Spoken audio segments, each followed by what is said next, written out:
एक पिता ने सिखाया अपने बेटे को सबक।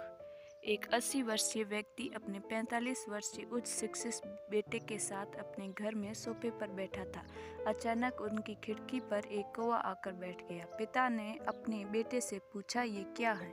बेटे ने जवाब दिया, ये एक कौवा है। कुछ मिनटों के बाद पिता ने अपने बेटे से दूसरी बार पूछा, ये क्या है? बेटे ने कहा कि मैंने अभी आपको ये कौवा है कहा है। थोड़ी देर बाद बूढ़े पिता ने फिर से अपने बेटे से तीसरी बार पूछा, ये क्या है? इस समय बेटे स्वर में कुछ जलन महसूस हुई। तब उसने अपने पिता से झुलकाते हुए बोला कि ये एक कौवा है, एक कौवा है। थोड़ी देर बाद पिता ने फिर से अपने बेटे से पूछा चौथी बार कि ये क्या है? इस बार बेटा अपने पिता पर चिल्लाया, आप मुझसे बार बार एक ही सवाल क्यों पूछते रहते हैं?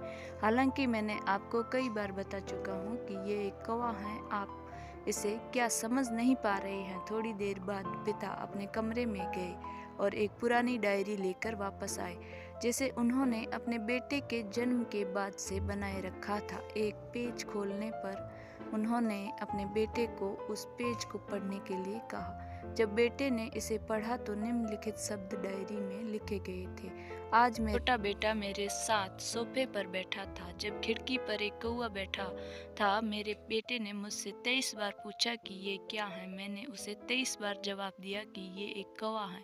मैंने उसे हर बार प्यार से गले लगाया और उसने मुझसे 23 बार फिर पूछा कि ये क्या है। मुझे इस बात से बिल्कुल चिढ़ नहीं हुई कि मैंने अपने मासूम बच्चे के लिए प्यार महसूस किया, जबकि छोटे बच्चे ने उससे 23 बार पूछा, ये क्या है? पिता को 23 बार पूरे सवाल का जवाब देने में कोई जलन महसूस नहीं हुई।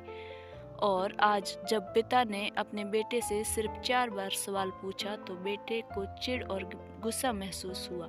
इसे पढ़कर उस बेटे को अपने किए गए व्यवहार का पता चल गया था, जिससे चलते अब वह मन ही मन बहुत शर्मिंदा हो रहा था।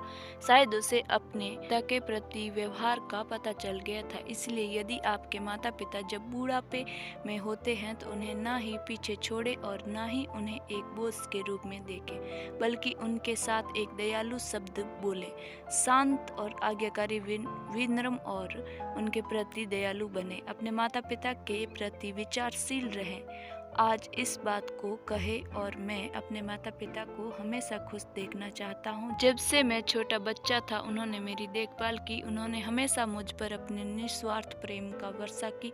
उन्होंने आज समाज में मुझे एक व्यक्ति के रूप में प्रस्तुत करने के लिए तूफान और गर्मी को देखे बिना सभी पहाड़ों और घाटियों को पार किया है। प्रार्थना करें कि मैं अपने बूढ़े माता पिता की सर्वोच्च तरीके से सेवा करूंगा। मैं अपने प्यारे माता पिता को सभी अच्छे दयालु शब्द कहूंगा, चाहे वे कैसे भी व्यवहार करें। पसंद आए तो लाइक, शेयर, सब्सक्राइब जरूर करें।